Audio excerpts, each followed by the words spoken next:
as you're coming back on screen, I have attached a PDF from Heather. It's pertains to her last session. I sing because music information. So if you have a chance and you can click that and pull that up, that will help. And I will put it again later in the middle. And so that way you. Uh-oh, let's get you, Greg. Let's get you muted. All right, good. You're muted. All right, awesome. All right, hey everyone. Thanks for sticking with us to the very last session, and this is going to be great. I'm glad you did. I'm excited to hear this one. When Heather told me about it when we were talking about the conference, I was really excited to see her work in this idea of conceptual programming. And so, without further ado, we have our final session of our 2020 virtual conference featuring our headliner, Dr. Heather Buchanan. Take it away. Thank you so much, Max, and welcome back, everybody. This is in lieu of a traditional repertoire reading session. And it's going to give you a little bit of a glimpse into the mission and the values of my choral program at Montclair State. So why don't I get that screen share started for you while I'm talking, and make sure that I've got what I need so that I can do my thing. So yeah, I know that everybody's quite capable of finding resources and figuring out pieces they like and so forth. I just thought this might be a nice opportunity to talk to you about a project that was a couple of years in the making and stems actually from some philosophical decisions that I made several years ago. And I guess I think some of what I'm going to talk about today is going to resonate with people, because I know that as a profession, choral people are pretty tapped into communities and what's important and how our programming makes a difference in the lives of both our singers and our audiences. And for me, that's really become an imperative. I'm obviously working at the collegiate level primarily, although I have the pleasure of conducting people of all ages, but I'm thinking continually about my music education majors who are going to go out and inspire the next generation of musicians. I'm thinking about my performance majors who need to find a place in the world and find a way to be relevant to the world, because as we've seen at the moment, people who are relying purely on performance don't have a job necessarily. And some of them are pivoting online, but there's still a need for them to find a relevance and a connection to people. I have music therapy majors, of course, and using music various ways therapeutically is important. I have composition majors, and then I have students who are not music majors, but they're passionate about music and the sense of community that choir engenders, and they want to find a reason to be. So this session today is going to give you a little look at the mission and the values of my program at Montclair State.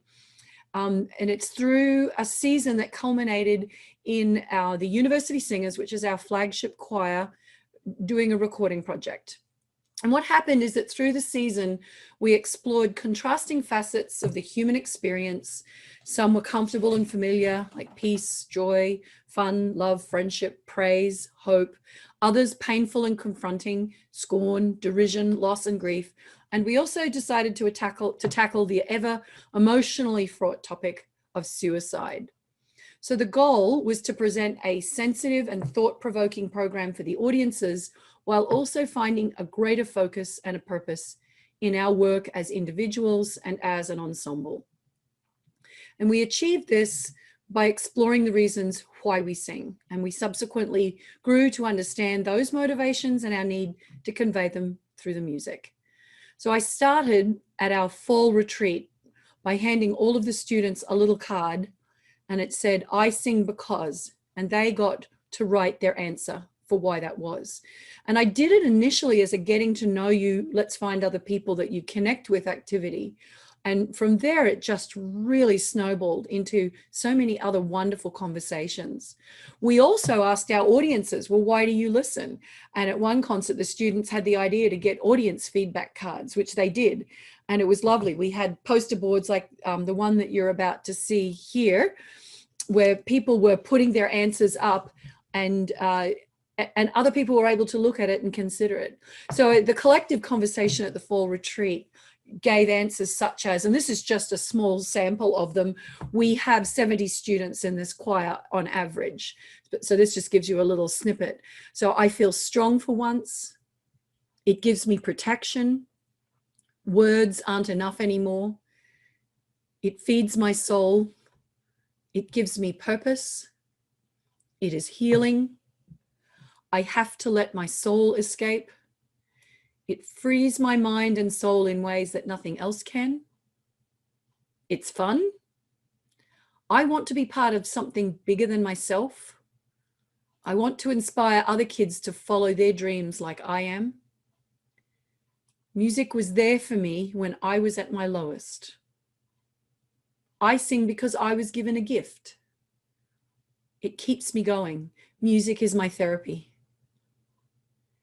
It reminds me of how I am capable of incredible things. It makes me feel warmth. It's like magic. I sing because I feel like it helps me to be who I am. It allows me to communicate feelings that words alone cannot do justice. And music can change the world for the better. I sing because it makes me happy. So several years ago, I decided that I wanted to get very clear with my students about the why. Why do we sing? Why this program? Why am I making the choices that I do? I have about 235 students on an average semester. At the moment, we're down to about 200, but typically I'm managing 235 students between the two choirs. And I think that to get everybody clear about the why, you need to have a statement that allows them to go beyond just the processes or the products of what we produce. So the mission of the program is to cultivate a thriving, dynamic community with humanistic values, artistic excellence, and service through music. And I didn't realize just how useful and important that was until this pandemic. Because when the world stopped and all of a sudden we couldn't do the thing we've always done, our how and our what changed, but our why didn't. The why, the need to cultivate community, to find new ways to cultivate artistic excellence and to find new ways to provide service through music, that all became possible because of the mission. The values that I think are most important, and I talk about this a lot with my students because with all of the political and social upheaval, especially that we're going through now, but as is always the case in the world, I feel that rather than looking at things from black and white perspectives of male or female or young and old or gay and straight or black and white or different religious perspectives, I want to get away from that and instead encourage my students to think in terms of humanistic values. So 3 principles underpin this program philosophy that I have. And they are integrity, compassion, and respect. I explain integrity as our personal conduct always. And in fact, at the moment, we're saying to the students, integrity is how you behave when you think nobody's watching, because our capacity to keep COVID under control on our campus is depending heavily on students doing the right thing outside of the classroom, actually.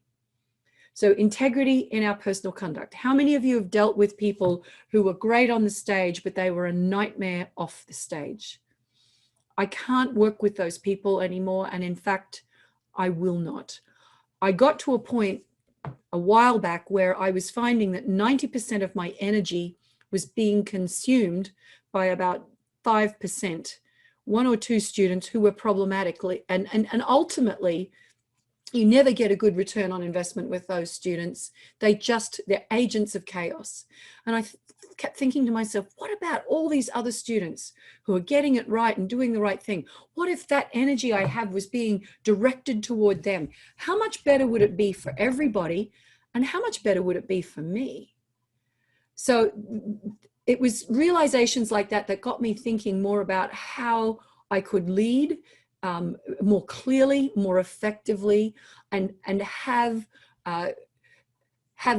issues that I could say to the students, right, this is why we do this. And then there became a bit of a legacy of passing that on, and students would be attracted to the program because of the integrity, because they felt that it was a place where they were valued and that there was a good structure. The second value is compassion.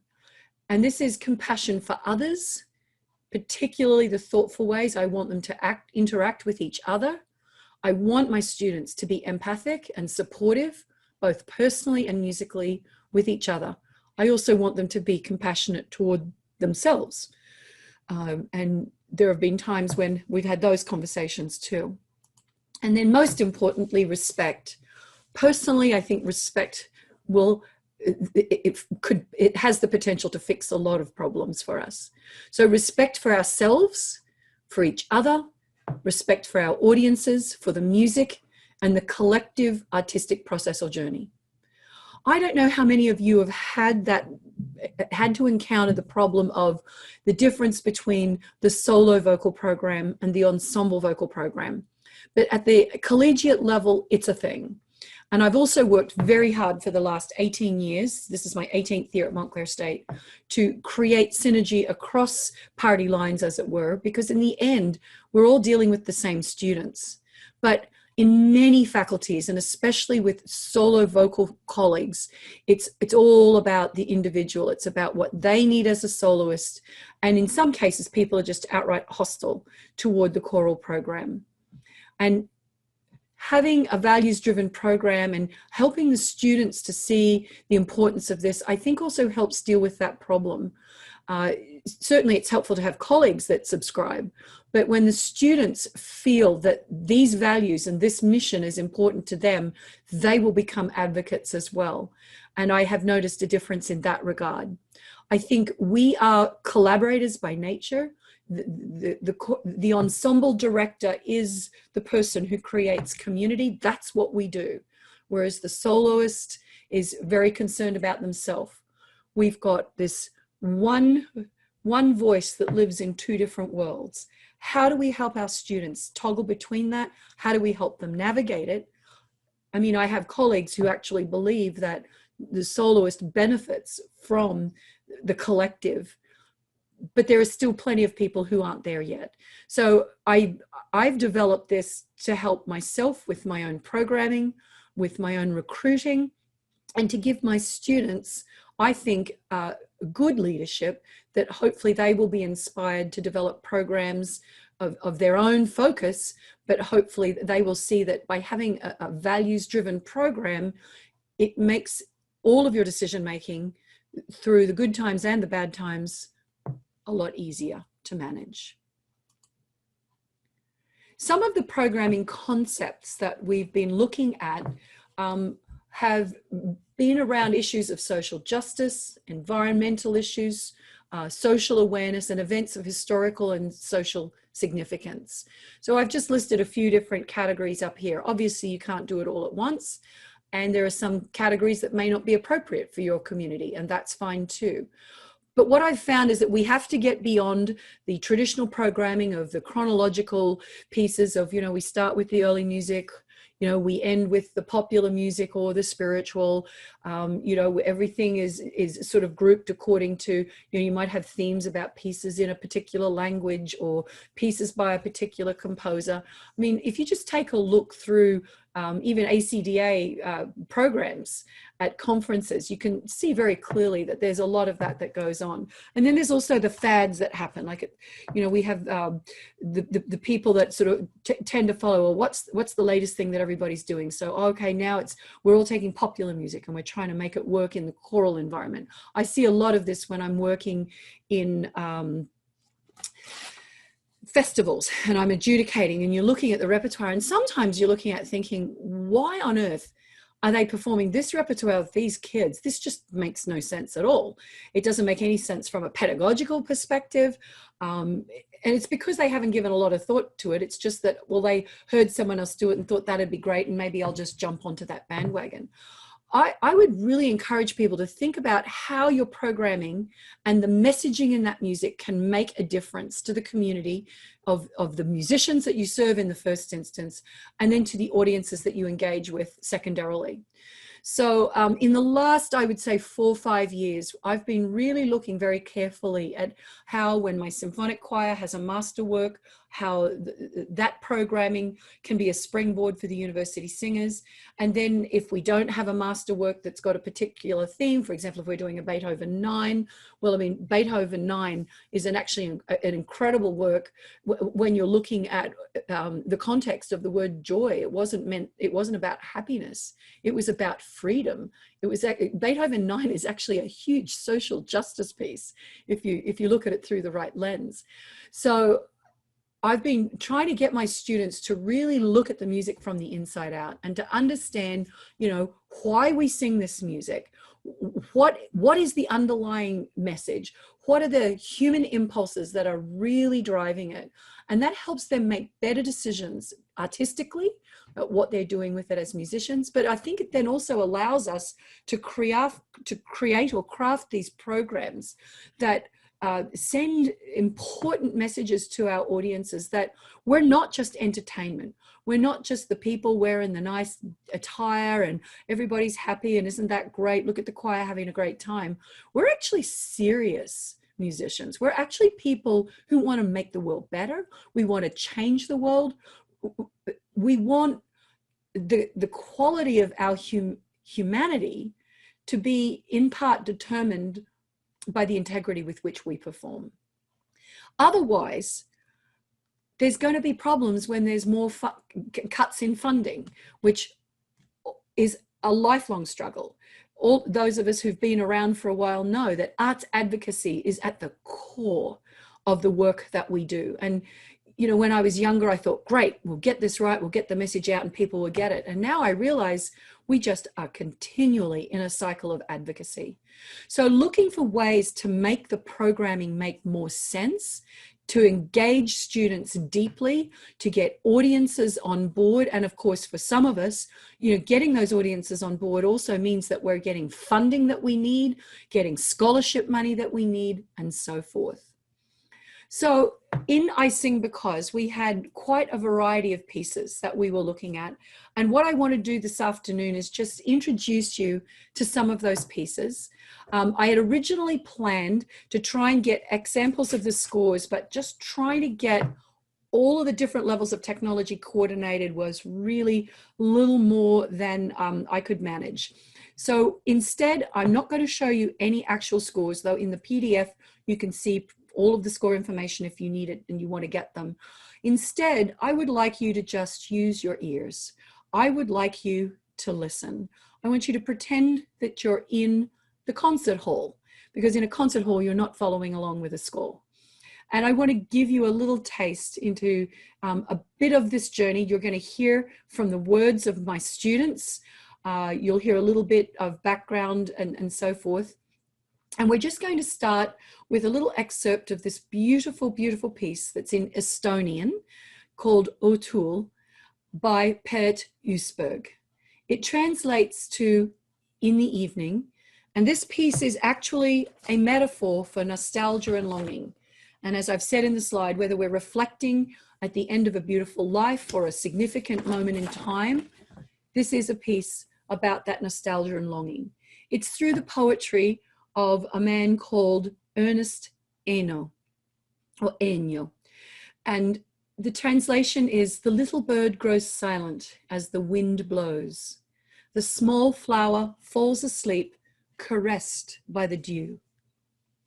Twilight blushes as she kisses the night. The forest trees sleep in memory and silence. They are wistful for my song, now a silent memory as it paddles far away. Let's just listen to O'Toole and you decide your response to this piece?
So that's O'Toole, and it became the first piece on our CD, I Sing Because. And just believe it or not, it was supposed to be released the weekend that the pandemic sort of officially hit New Jersey and everything went offline. So we had all of these CDs. What are we going to do with them? So I thought, well, we're going to have to pivot and get the word out and find a way to keep the students engaged with their audiences. So we had online meetings and we talked, and they understand the concept of performing artists doing more than entertaining, right? So I spent quite a bit of time thinking about each piece and writing program notes, as it were. Then when it became clear that the pandemic was going to go on and on and on and on and on, I then talked to the students about how we could leverage social media to get the word out so that we could stay connected with our alumni, with our current students, and of course with people that we didn't even know yet. And Alexa Timone, my now student manager and the president of our ACDA chapter, this summer Alexa worked very closely with me in developing 1-minute iMovies. And every Friday over 11 weeks of the summer, Friday at 11 a.m., we would release an iMovie that on Facebook and on Instagram. And in those forums, we were able to talk about the music and the message. And then as a choir, we would end with a powerful statement that would say, "We sing because." And it was based on the student responses to this music throughout the season. So for O'Toole, it was, "We sing because we want to be part of something bigger than ourselves." And the quote here from Nick Scafuto, who is now the tenor section leader, although at the time when we did the recording, he was a little bit younger. This is a quote from Nick that speaks to how he was inspired to use his music this summer in the wake of everything that was happening socially. The development of the iMovies was a complicated process because we'd never done anything like this before. We are fortunate that we have someone on our staff who has a little bit of flair for graphic design and so forth. But basically, I wrote the content, and then I worked with Alexa, who helped me choose images. And then she and I coordinated with the person who could actually plug it all into the iMovie. And we came up with these between 50 and 60-second clips that we could post on social media. And then, of course, with additional text. I'm going to show you some of those. The sound quality won't be the same as for the digital download, because just simply because it's had to go through various compression phases. But over somebody's phone or just as they're looking at it on Facebook, it's just fine. And through the course of this presentation, you'll see how each piece began to take on its own sort of life as how we conveyed that message to the audience. So let me just play you this little excerpt of O'Toole, and I'm curious to see what you think.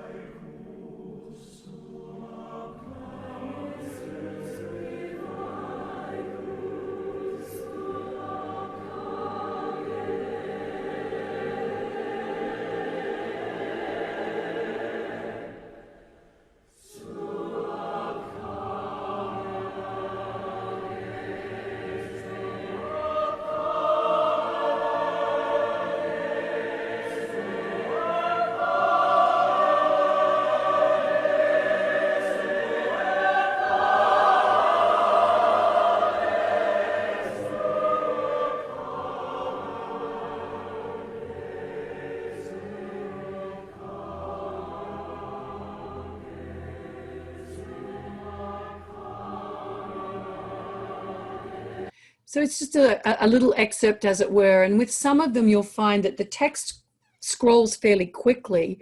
But part of the point of that is it's enough to get a sense of what's there. But we're also trying to get people to go back and read it and reread it. We don't just want to hit them once. We actually want them to go back and read and think a little more. So there was some intentionality there as well. I also want to mention that my goal with this project also, because we've done recordings with other professional organizations, but we never had the financial or resource support to do something of our own. And I'd been kind of advocating for this for a long time. So being able to do this project was super important, and then quite devastating when all of a sudden we're not going to be able to have concerts to release it. So other aspects of it that was student-centered, you can see here the graphic design on the cover. All of that was inspired by a student who was a non-major who in the choir who came up with those concepts. The photography that you see, this photograph that you'll see back here, I'll just scoot back to it. So that photograph of the choir in mixed formation there, that was by one of the altos in the choir who's a very good photographer and does that on the side. So every step of the way, I was looking to find ways to engage the students and give them ownership in the project. Of course, I'm also looking at music that I think all students should have exposure to as well. And it just so happens that we had planned to sing the fourth movement of the Brahms German Requiem. And in this particular semester, Dr. Joseph Flommerfelt, who was my teacher and mentor and friend, was supposed to come to campus, and he was going to be conducting the Fore Requiem with the choir, and Nancy Ann Perella, who was his collaborative partner, she was going to come and play the organ. And to our intense disappointment, both Nancy and Joe passed away unexpectedly within months of each other last year. So instead of having them on campus with us, working with us, instead we were now singing the same program, but doing it in honor of them. And of course, then the pandemic hit and we still haven't been able to do that. So what we did, and Brahms is significant to Joe Flommerfelt because Brahms was a composer that he really conducted and adored, and I think probably performed better than anyone I know. So one of the things I was going to have him do was do a workshop with the students on this music. And in fact, the week before he died, we had planned it that he was actually going to Zoom into the rehearsal room, because we were using Zoom and Skype before the pandemic. And he was going to, the students were going to sing for him and he was going to give them feedback. Unfortunately, that never occurred. So we instead, I personally, and Stephen, my collaborative partner, who also knew Nancy and Joe very well, for us, this was a piece about honoring the memory of these two incredible artists. And the subject of grief, I mean, the Brahms German Requiem, Brahms was writing this as his own mother was dying. And those of you, of course, who know the work know it's a beloved masterwork and a piece that has provided inspiration for generations of musicians. So our original intention for the piece then got pivoted to make this a piece of dedication. But of course, talking about grief and talking about honoring people is something that we've done frequently in the choir, as different members of the choir have had to come to terms with loss. The excerpt that I'm going to play for you, and I'm just going to play for you the iMovie excerpt. It's the translation, "Blessed are those who dwell in your house, those who praise you forevermore." And for this one, our message was, we sing because we were given a gift.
Another piece on the album and in that season that was a challenge for us for many reasons is Ola Yelo's Dark Night of the Soul. The expression Dark Night of the Soul is something that we needed to explore. It's a piece that I have loved and heard, and right from the opening measures, there's something really captivating about it. But really digging into the music and understanding the excerpts of the text that the composer took and how he worked with them was tremendously important. And I just want to read for you the English translation of the text. So this is from St. John of the Cross, which was the magical poem that was written by St. John of the Cross. Sorry, this is Dark Night of the Soul by St. John of the Cross. I apologize. And his dates were 1542 to 1592. So we're dealing with only 3 stanzas from his very, very long poem. St. John of the Cross was known as a mystic and as a spiritual writer. One dark night, fired with love's urgent longings, ah, the sheer grace, I went out unseen, my house being now all stilled.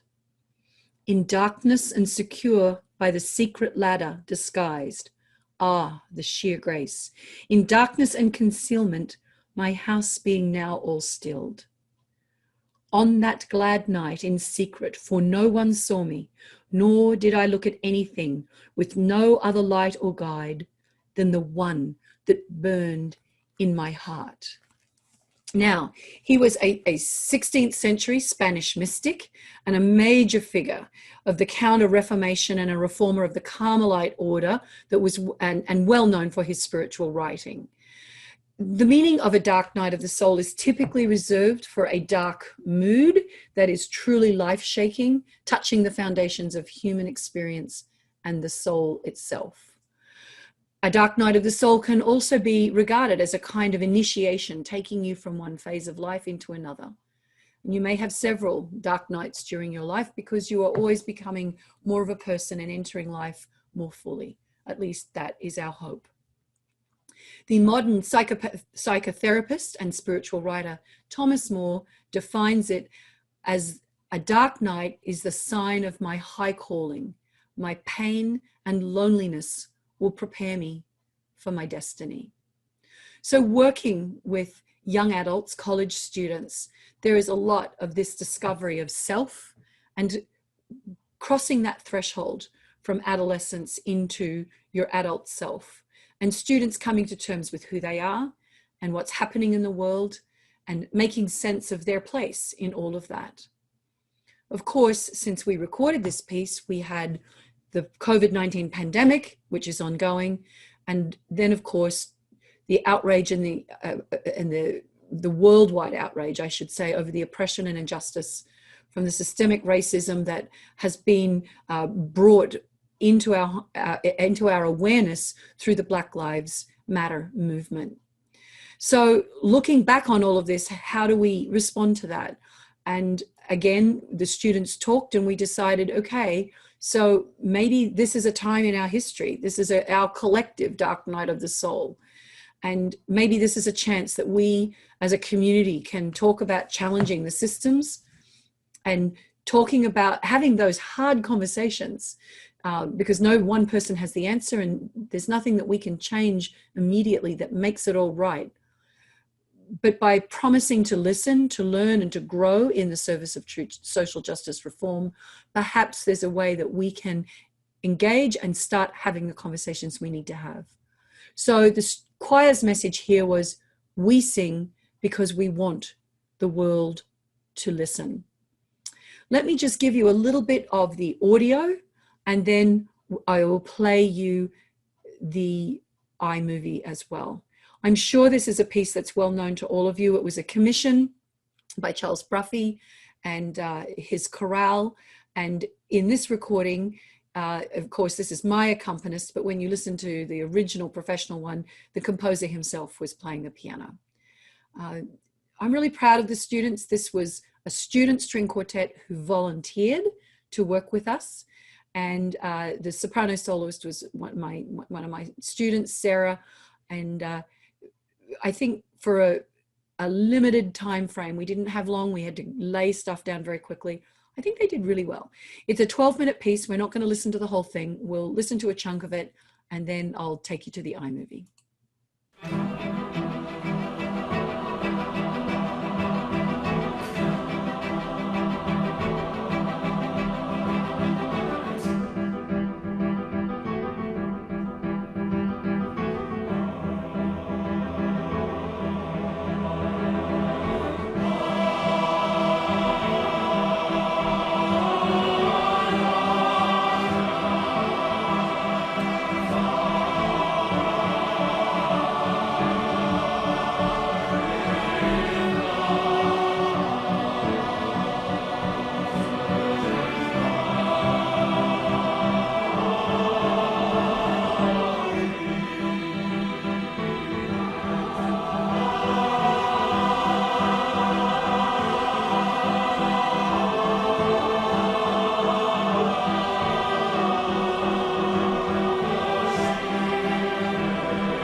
And there's no good place to end that because it's just such an amazing piece. And if you aren't familiar with it, I really encourage you to listen to the whole thing. It's really quite remarkable. The string quartet, piano, and then of course you have Divisi choir, and it's really just a lush, gorgeous sound. And this was a piece that the students just adored playing. So let's have a look at the iMovie and just see that one of the challenges I found was, how do you take a longer piece of music and come up with 50 or 60 seconds to get your message across? Because that's the other thing about the world of social media. People have short attention spans. So really figuring out ways to convey the message through the visuals, through the choices of colors. You'll see in each of these iMovies, there's a color palette that we were working with as well, as the images and the text. Alexa helped me a lot with the supporting images and the text. I wrote all of the longhand, and then I gave her the job of, okay, distill this down. And it taught her a lot. And you can ask her, I think she's on the session now, if you wish, at the end, just what she learned about the process of understanding the music from the inside out, because it's really quite different than just being the person who learns the score and sings it. So here is Dark Night of the Soul from our iMovie.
So looking to something a little lighter, we had the pleasure of getting to know composer Paul John Ruddoy, who is the composer of Mini Amanayo. I don't know how many of you are familiar with this piece, but it's just wonderful. It's complete nonsense. He takes the idea of the yoik and theme and variations, and he combines them into this really imaginative soundscape.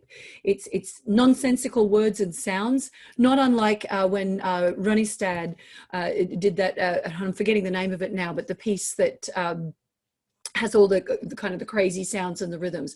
This is a piece that there is no text to it, and yet he gets this really interesting, as he says, a whirlwind of bright harmonies, dance pulses, syllabic play.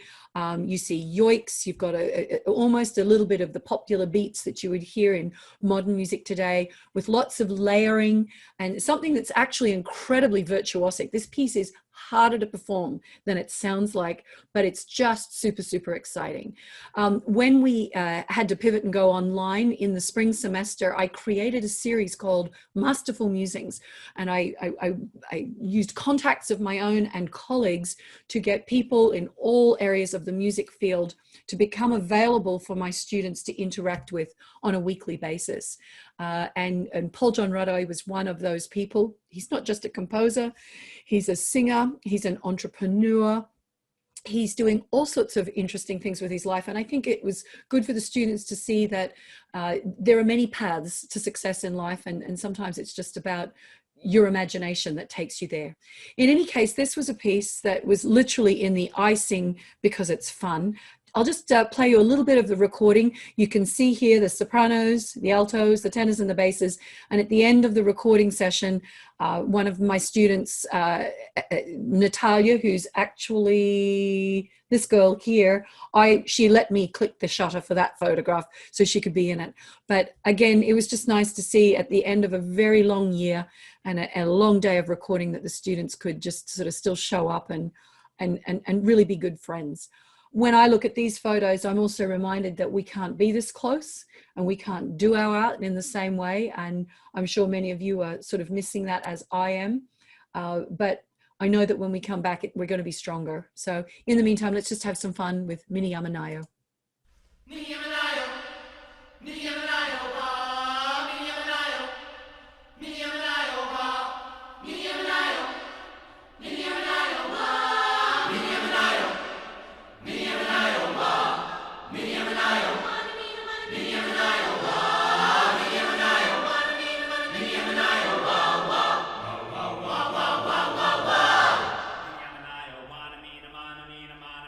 Mini Yamanayo,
I'm not sure how many of you are familiar with the compositional work of Dr. Andrea Ramsey. She's also a terrific choral conductor.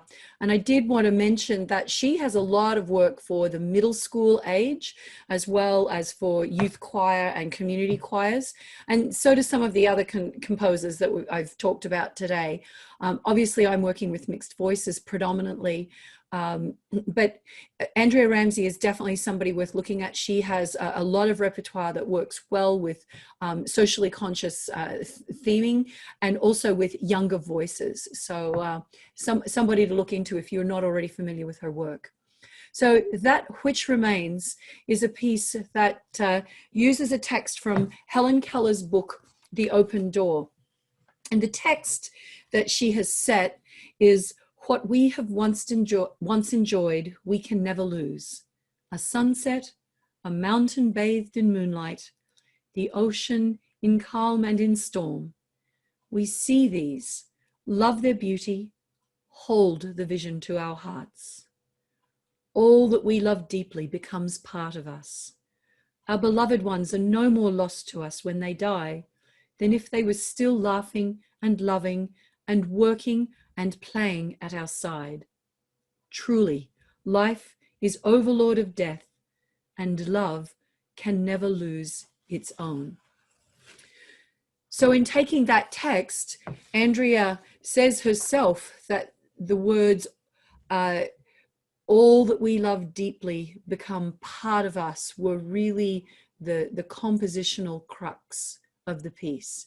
And it's a great work for text painting as well, and for a cappella, for students to really think sensitively and evocatively about how they're text painting. I think it's also important to acknowledge the life of Helen Keller. I mean, I know when I was a student, she was someone we studied, but you can't always assume that your students know the history. And I apologize, there's a typo there. Her death date is actually 1968. So yeah, that should be, that there's an additional 8. So Helen Keller passed on in 1968. In any case, Helen Keller was the first deaf-blind person in the United States to earn a Bachelor of Arts degree. She lived a very full life as an author, a political activist, and a lecturer. And of course, she was no stranger to adversity. So the enduring strength of love and the lure of a life well lived is beautifully summarized in these words. Life is overlord of death, and love can never lose its own. I chose this piece because I wanted to feature, poetry is as important to me as the music, and I thought that there was a lovely connection here in celebrating the achievement of 2 excellent American artists, one living and one from our history. And for this one, I'm going to play you the iMovie, because I think it was also an opportunity for us to also celebrate the achievement of women in the literary and performing arts as well. And for this, our message was, we sing because we want to tell the story.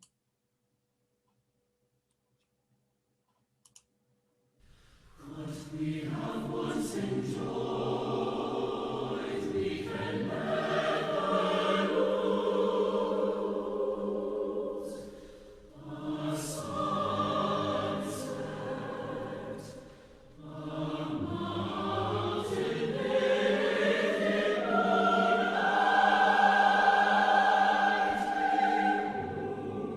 ocean will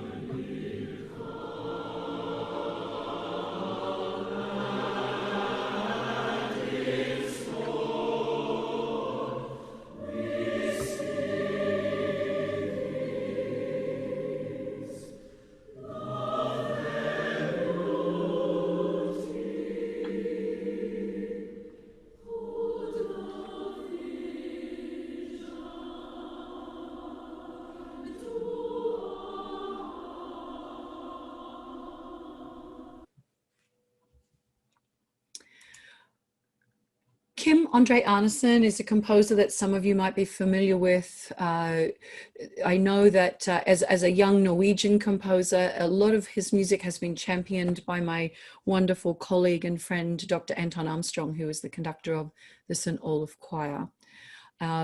Flight Song is one of my favorite pieces by Arneson.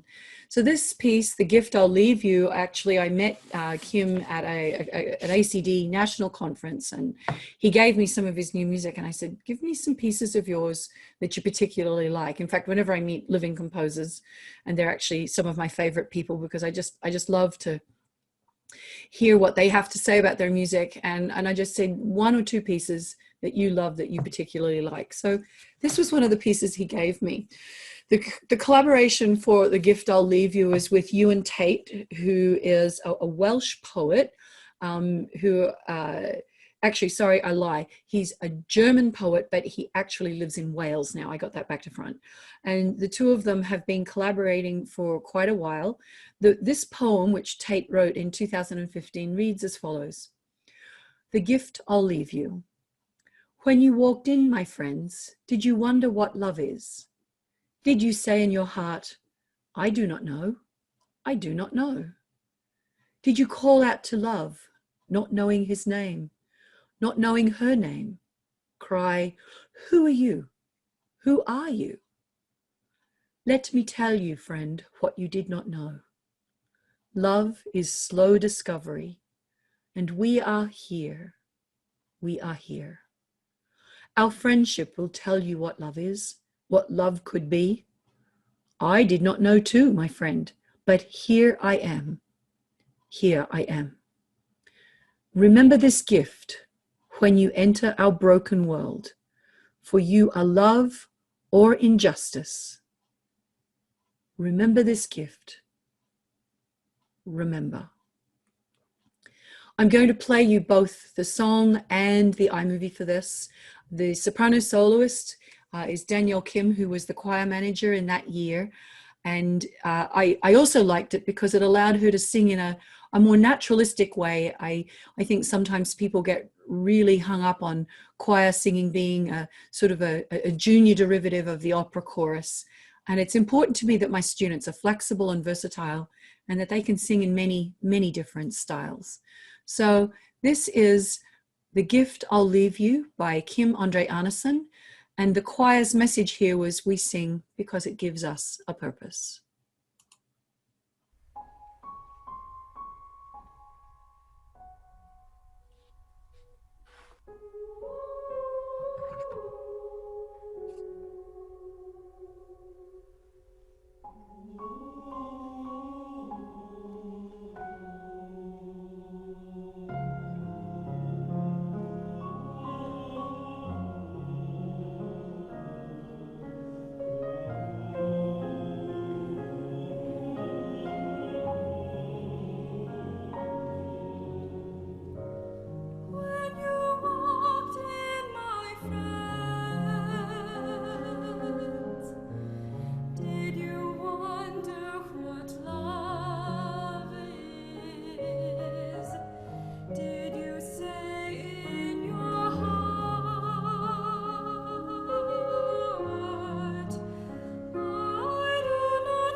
And just in the interest of time, I'm going to keep moving.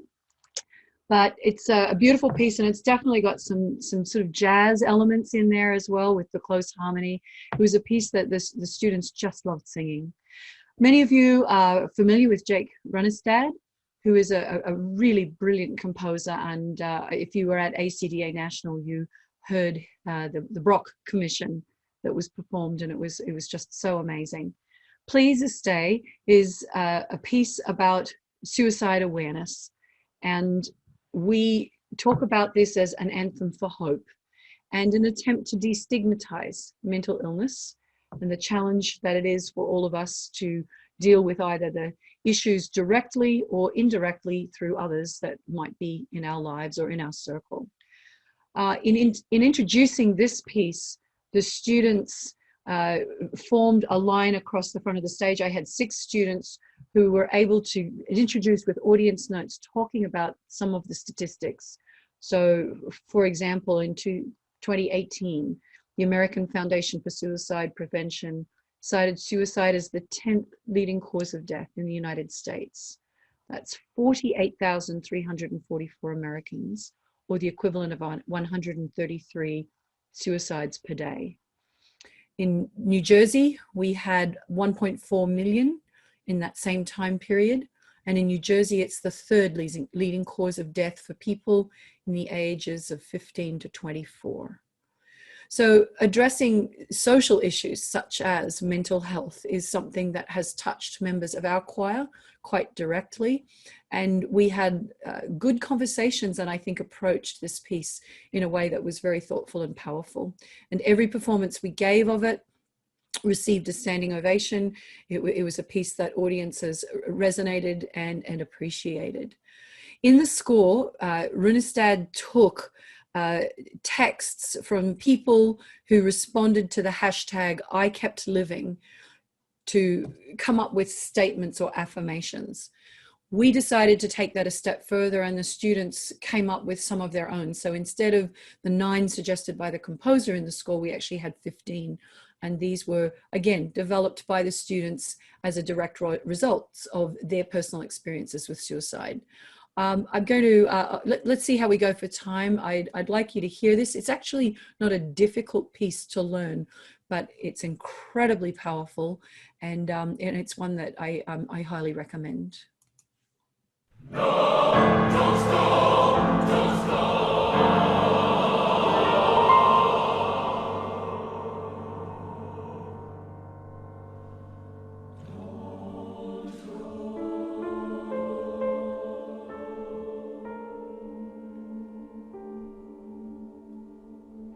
Don't let your worst day be your last.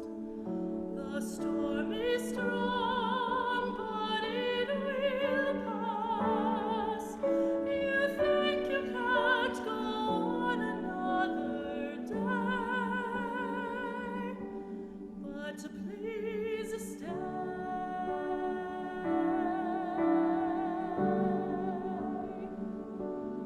Just don't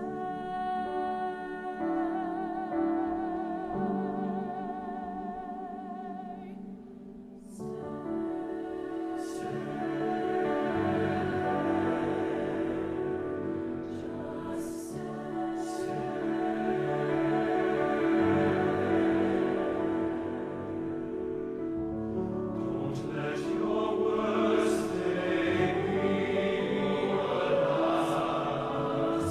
The storm is strong, but it will last. You think you can't go on another day,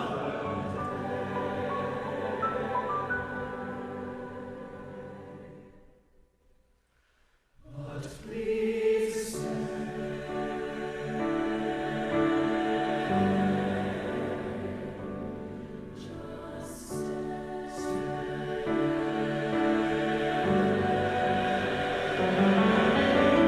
hope is real, help is real.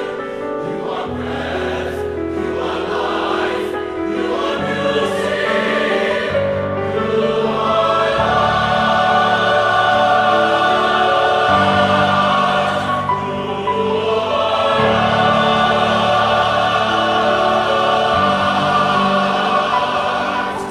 your story is not over. You are not burdened to anyone.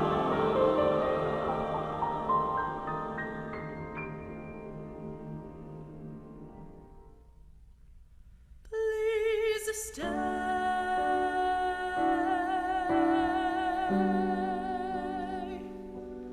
Just stay.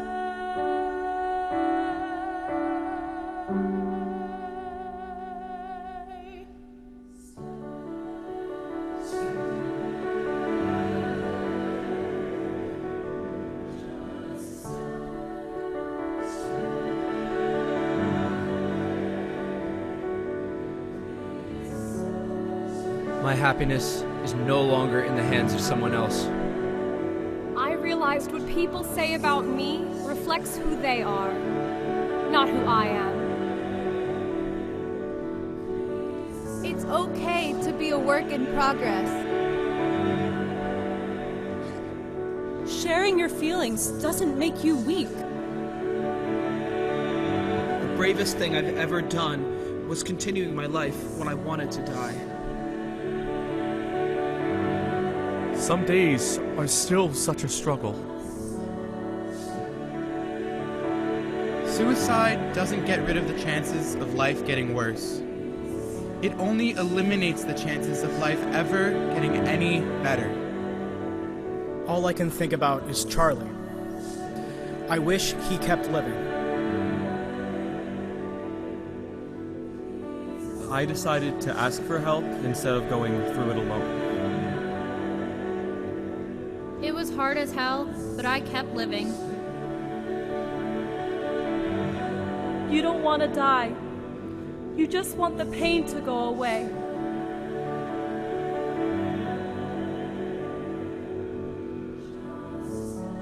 One person took the time to listen and understand. Sometimes, that's all it takes. Your life is precious to those who love you. You matter to us. The world is a better place with you in it. There's a difference only you can make.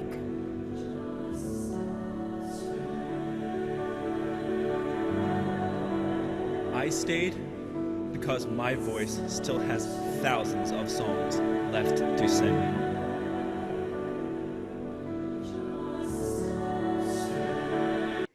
And then I'm just going to skip that ending because you really need to see the video to get the full effect of the choir staging. We had every person who spoke came out and then had someone come and stand next to them and hold their hand or put their arm around their shoulder. The people in the choir who were singing the Please Stay little riff there were in a big circle around everybody. And then we all turned and faced the audience together with the entire stage being filled. So there was also a very important staging and visual element to it. Let's have a look at the iMovie because I think this one's particularly good.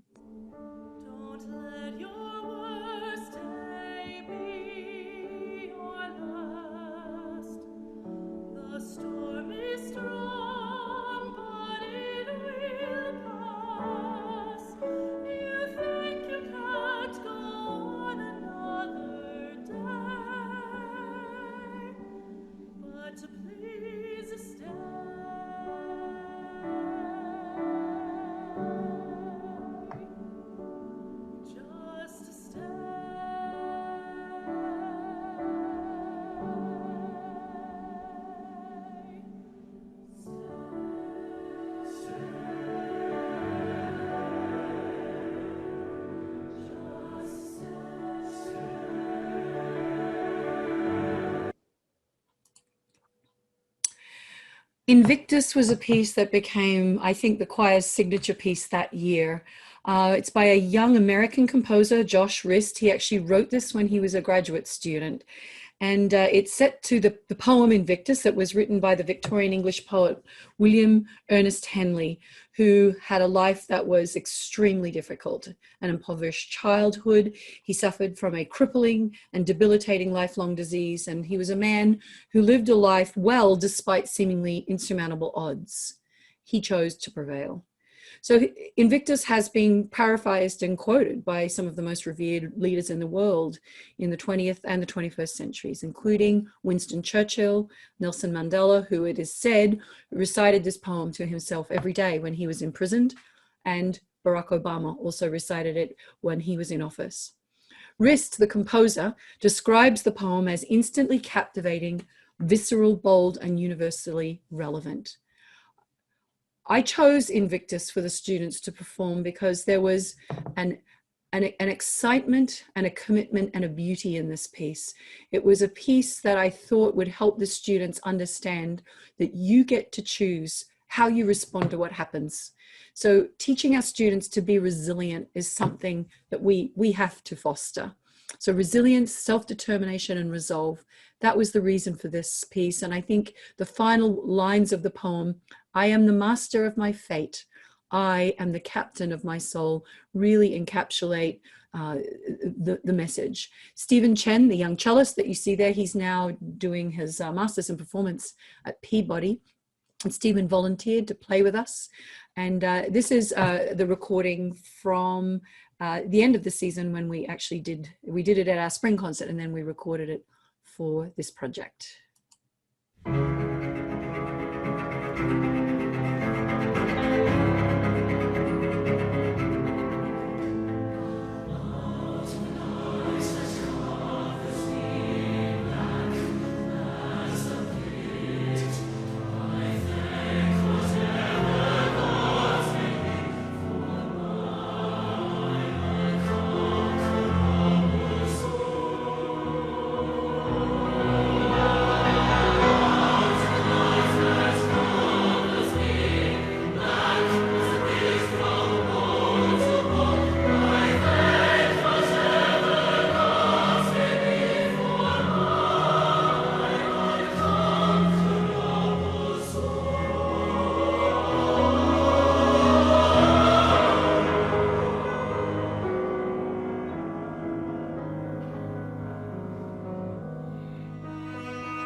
And in our iMovie, our message was, we sing because it gives us strength. We're going to finish with a 1-minute iMovie from Moses Hogan's The Battle of Jericho. And it ended up that the first week that we were to release our first iMovie was right at the peak of the controversy over the death of George Floyd. So we took a lot of care in how we explained what we were doing and why with this. And again, I'm grateful to my friend and colleague, Dr. Anton Armstrong, for his words and his support as we sought to find a way to convey our message with sincerity and also to be a message of inspiration. So this is our iMovie for The Battle of Jericho, which, as you'll see at the end, it says, we sing because we stand in unity with the Black members of our human family. We humbly promise to listen, to learn, and to grow in the service of true social justice reform.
So as a project, everybody was involved. We had students presenting audience notes at the live concerts. And of course, Alexa worked with me on the development of the iMovies. We had CD graphic design from students. In fact, they're silhouettes of some of the students on the front cover. The photography was done by one of the altos. The iMovie development was done with me, but certainly Alexa was a big part of that. And then with the social media release, we've had a student PR committee for several years now. And, you know, they're really adept at leveraging it and working within the ethical guidelines that we have for how they should be promoting what it is that we do. So this is our closing message. I think it's really important, part of our advocacy, that we accept our responsibility to present thought-provoking music that contributes to the important conversations in our community, because by doing this, we give our work a purpose and a relevance. We make ourselves an inescapable and intrinsic part of the fabric of the communities in which we live. The days of, oh, you're a musician, that's lovely, what's your real job? These days need to be behind us. Musicians need to be celebrated and regarded as integral to the well-being of our humanity. And certainly that is my goal with the work that I'm doing with these students. I'm going to end the slideshow here and take any questions that you might have. Oh, Alexa is here. So if you've got any questions from the student perspective, I know she'd be really, really happy to answer them. Fantastic. I didn't see any questions in the chat, but if anybody on screen would like to ask a question, please just raise your hand or show me one of your reactions, and we'll see you there. Yeah, Josh Rist is now sort of teaching and doing his own thing. He wrote, he's certainly grown up a lot since he wrote Invictus, but still writing, and just such a nice guy. So yeah, he's yours. He's on your side of the country. Yeah. Anyone there? Such innovative programming and creating such a connection and a bond, not only between you and your singers, but as the community as a whole. I don't know if I've ever seen a project that was so far-reaching and profound in every single way. I'm just so impressed by every single choice of repertoire and how that connects us in the world. I had about a dozen goosebump moments during that presentation. It was so amazing, and I'm sure somebody said Ann Cutler gets the prize for the most enthusiastic listening. Here's your prize, Anne. I'm going to send Max a CD, and you are going to get a CD. Yeah. So, and I know this sounds like shameless self-promotion. It's not. I just want to get them out of my office. If any of you, because the thing with the CD that's lovely is that there's the booklet and all the work that goes with it. So I've got the PDF that I gave Max there. There's body mapping text, but there's another one that gives you all of the repertoire. It gives you the performers. It tells you the actual publisher. If any of you want to know exactly which edition we did, I've put down our social media. If you want to follow what we do, Alexa is in charge of that. And we have Facebook and Instagram where we're doing things, which I think it's a great way to keep in touch. They're not allowed to post anything silly or tacky. It's all got to be high quality.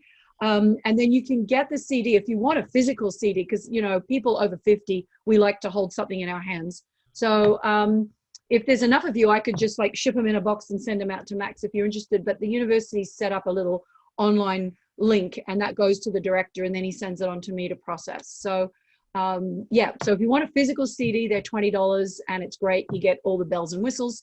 If you would prefer a digital download, then you can do that through iTunes or Spotify. You can do individual tracks, or you can do the whole album. But here's the thing that the recording engineers told me, this is the little secret: digital downloads do not have the same quality and resolution as CDs. Yep, so getting the digital download is actually not better. So what I did is I bought my CD, and then I got my digital download so that I could have it in both places, which I think makes a lot of sense. But in any case, if any of you are interested to do that, I think I've got about 250 CDs to get rid of. So we'd love it if any of you would like a CD, and we'd be happy to send them out to the West Coast. Fantastic. Yeah, I think you've probably got to keep moving. I think I've probably run you late, right? I was going to say I'm going to be sending a follow-up email to all the participants. I will include that information and also attach the two attachments if you haven't had a chance to upload or download those to your device. Are there any questions? I'm going to look as I was taught to